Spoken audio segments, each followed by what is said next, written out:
Polar Express, written and illustrated by Chris von Allsburg, narrated by Miss Melanie of the Denville Public Library.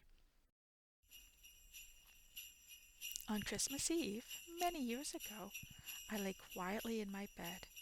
I did not rustle the sheets. I breathed slowly and silently.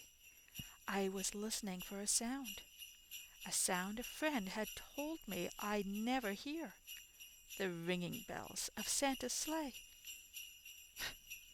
"There's no Santa," my friend had insisted, but I knew he was wrong. Late that night I did hear sounds, though not of ringing bells. From outside came the sound of a hissing steam, squeaking metal.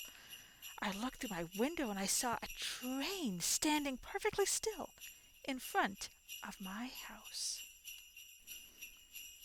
It was wrapped in an apron of steam. Snowflakes fell lightly around it. A conductor stood at the open door of one of the cars. He took a large pocket watch from his vest, and he looked up at my window.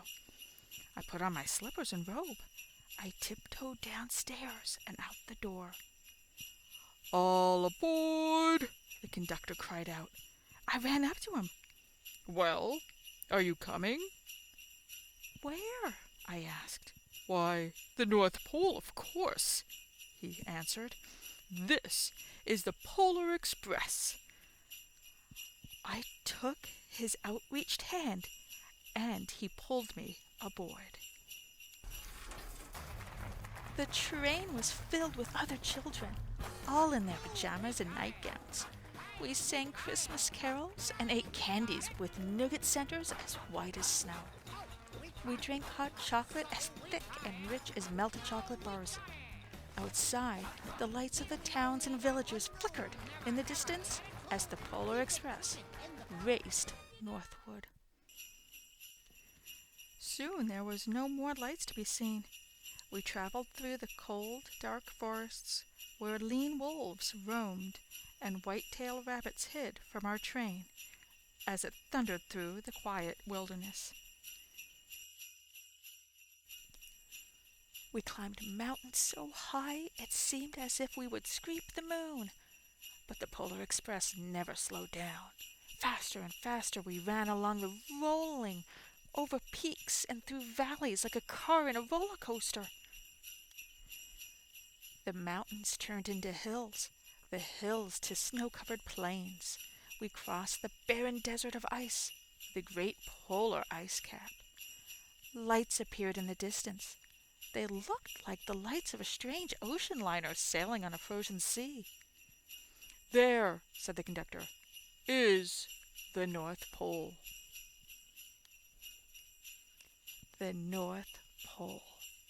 It was a huge city standing alone at the top of the world, filled with factories where every Christmas toy was made. At first we saw no elves. "Oh, they're gathering at the center of the city," said the conductor. "That is where Santa will give the first gift of Christmas." "Who will receive the first gift?" we all asked. The conductor answered, "He will choose one of you." "Look!" shouted one of the children. "The elves!" Outside we saw hundreds of elves. As our train drew closer to the center of the North Pole, we slowed down to a crawl. So crowded were the streets with Santa's helpers. When the Polar Express could go no further, we stopped and the conductor let us out. We pressed through the crowd to the edge of a large open circle. In front of us stood Santa's sleigh. The reindeer were excited. They pranced and paced, ringing the silver bells that hung from their harness. It was a magical sound, like nothing I've ever heard. Across the circle, the elves moved apart, and Santa appeared. The elves cheered wildly. He marched over to us and pointed to me and said, "Let's have this fellow here." He jumped into his sleigh. The conductor handed me up. I sat on Santa's knee, and he asked, "Now, ho, ho, ho, what would you like for Christmas?" I knew that I could have any gift I could imagine, but the thing I wanted most for Christmas was not inside Santa's giant bag. What I wanted more than anything was one silver bell from Santa's sleigh. Then I asked, and Santa smiled. Then he gave me a hug and told an elf to cut a bell from the reindeer's harness. The elf tossed it up to Santa. He stood holding the bell high, and he called out, "The first gift, ho ho, of Christmas, ho ho ho." A clock struck midnight as the elves roared their approval. Santa handed me the bell, and I put it in my bathrobe pocket. The conductor helped me down from the sleigh, and Santa shouted out the reindeers' names and cracked his whip. His team charged forward and climbed into the air. Santa circled once above us, then disappeared in the cold, dark, polar sky. As soon as we were back inside the Polar Express, the other children asked to see the bell. I reached into my pocket, but the only thing I felt was a hole. I had lost the silver bell from Santa Claus's sleigh. "Let's hurry outside and look for it," one of the children said. But the train gave a sudden lurch and started moving.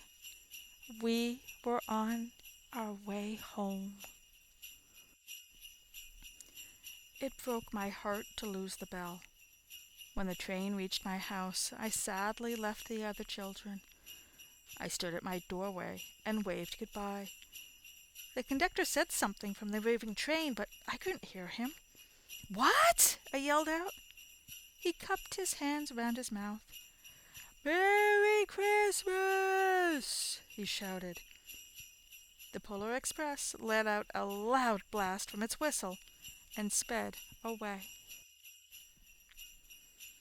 On Christmas morning, my little sister Sarah and I opened our presents. When it looked as if everything had been unwrapped, Sarah found one last small box behind the tree. It had my name on it. Inside was the silver bell, and there was a note. "Ho ho, found this on the seat of my sleigh. Fix that hole in your pocket. Signed, Mr. C." I shook the bell. It made the most beautiful sound my sister and I had ever heard. But my mother said, "Oh, that's just too bad." "Yes," said my father, "it's broken." When I'd shake the bell, my parents had not heard the sound. At one time, most of my friends could hear the bell. But as the years passed, it felt silent for all of them. Even Sarah found one Christmas that she could no longer hear the sweet sound. Though I've grown old, the bell still rings for me as it does for those who truly believe.